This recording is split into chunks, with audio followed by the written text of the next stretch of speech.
Dear friends, how do you create habits that last? Many people have the time, but they struggle to actually get into a habit.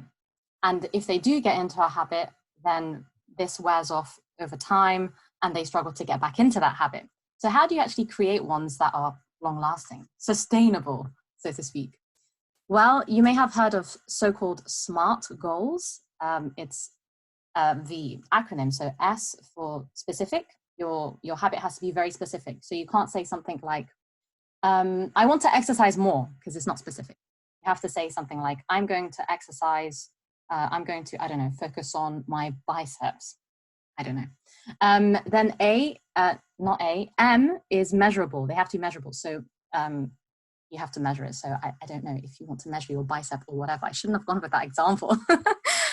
Then A is achievable. It has to be achievable. You can't say something like, I want to get to the moon, which may be achievable, but you know what I mean. They also have to be relevant to whatever it is you're doing and to the wider picture.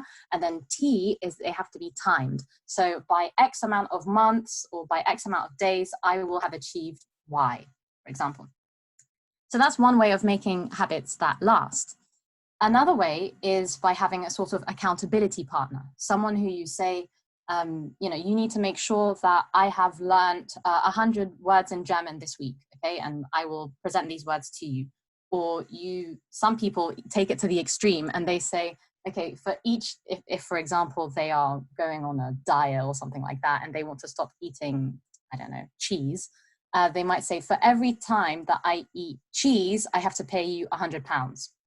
Which I think is really extreme. I mean, where is the self-control? But anyway, so you can have an accountability partner. And there are, of course, a whole factor of other things that you have to do. For example, you have to persevere, you have to continue, you have to be kind to yourself as well. Because of course, sometimes you will fail. Sometimes you'll learn 90 German words and not 100.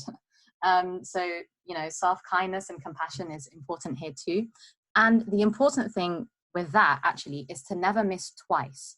So fine, maybe one week you do 80 German words, but next week you have to do 100. Okay, maybe one day you don't do the plank for, you know, 45 seconds, but the next day you have to. Sometimes we just don't feel like doing anything, right?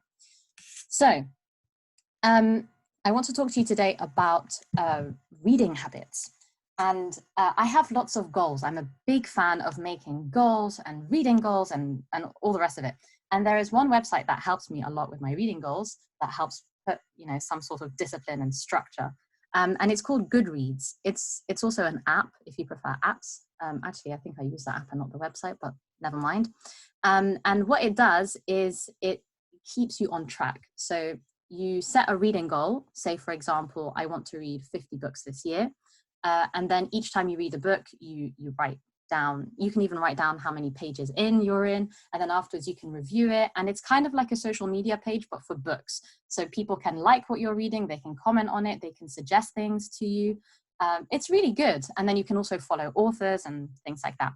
Anyway, I can't remember how many books I've pledged to read in 2020. I think 22 or something like that. No, maybe 20. Oh, I can't remember. But that's not good, is it? How to build habits. I don't even know what I'm doing. But I've lost my trail of thought. It lets you know how far you are in your goals. So for example, it told me today that I'm 2 books behind schedule, which I'm not. I forgot to say that I finished a book. So I'm 1 book behind schedule, but I've nearly finished another one. But anyway, I wanted to tell you about global reading trends and how people are doing with their books and all their reading challenges. So on Goodreads, let's start there. There are actually some, I don't know, 2 million participants. If you want the specific number, I can give it to you. It's 2,515,017.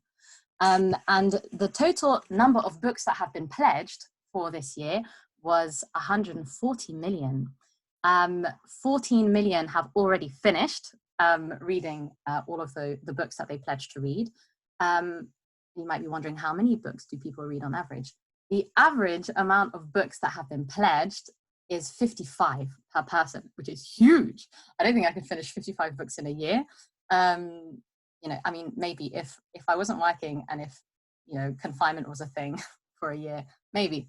But yes, so of course we still have lots of time left. You know, you shouldn't be discouraged when you're doing all of your reading goals and things like that. There are 238 days left of the year, 7 hours, 10 minutes left, and I don't know how many seconds if you're in the GMT zone. But of course, not every bookworm is on Goodreads. So let's have a look at some global reading habits, starting with Africa. In Africa, an interesting fact is that most people read on their phones. 65% of people read on their phones as opposed to in print. Of course, this varies from country to country. So for example, 90% of people in Algeria prefer print to ebooks. But yes, on average, women tend to spend longer reading than men do. Women average 11 minutes and men 6.5 minutes, but this is just for mobile readers. I won't get too specific, don't worry. In 2018, there were over 4 million hours of reading that was done on the continent of Africa through mobile phones, which is mad if you think about it. I personally don't enjoy reading on my phone. I would rather have a book in print, but if I couldn't get an in-print copy like now, then a tablet will do. But yes, this represents a 32% increase from 2017, which is very good. It's always good to see that people are reading more. Now, you might be wondering, what are the top literate countries? First of all, what do I mean by literate? It can mean a whole range of things, according to this study that I won't mention. Well, maybe I'll give you the link or something, you know, I have to cite people. So it can be anything from a number of libraries and newspapers that are available to years of schooling, computer availability, and reading habits. So it will be no surprise that the Scandinavian countries rank first, so Finland, Sweden, Norway, Denmark, and I'll spare you the list of countries that come next because I'm running out of time. I haven't even said anything. So what are these people reading? Well, you might be surprised to know, or maybe you won't be, because this is a Spanish audience, I'm aware, that Don Quixote is actually the top-selling book worldwide with 500 million copies, followed by, and I don't know how to pronounce this, Xinhuazidian, with 400 million copies sold worldwide, which is insane, right? Of course, you have some other really well-known titles like The Lord of the Rings, and all of the Harry Potter books are there as well, but also some Agatha Christie, and then there were none, which is an amazing book if you haven't read it already. And then for French, yes, the Little Prince, 200 million copies. The Lion, the Witch, and the Wardrobe, so not French, 85 million copies. The Da Vinci Code, all sorts of things that people are reading, which is really interesting, I think. But the country that reads the most is India, with an average of 10.7 hours per week, followed by Thailand with 9.4 and China with 8.0. And then, of course, there's a massive long list, which I will once again spare you of. I think it's really interesting to identify all of these different things. But let me bring you back home to the UK, where I am at the moment, and give you some stats for that. Do you remember the latest Harry Potter book that some people claim is not a Harry Potter book because it wasn't actually written by J.K. Rowling? Harry Potter and the Cursed Child. It was the fastest selling UK book last year. It sold 680,000 copies in 3 days alone. And by the way, I was working in a bookshop when it was, it's not last year then, it's the year before, when it was sold. And we were under strict instructions not to open the book before 6 p.m. Load of rubbish.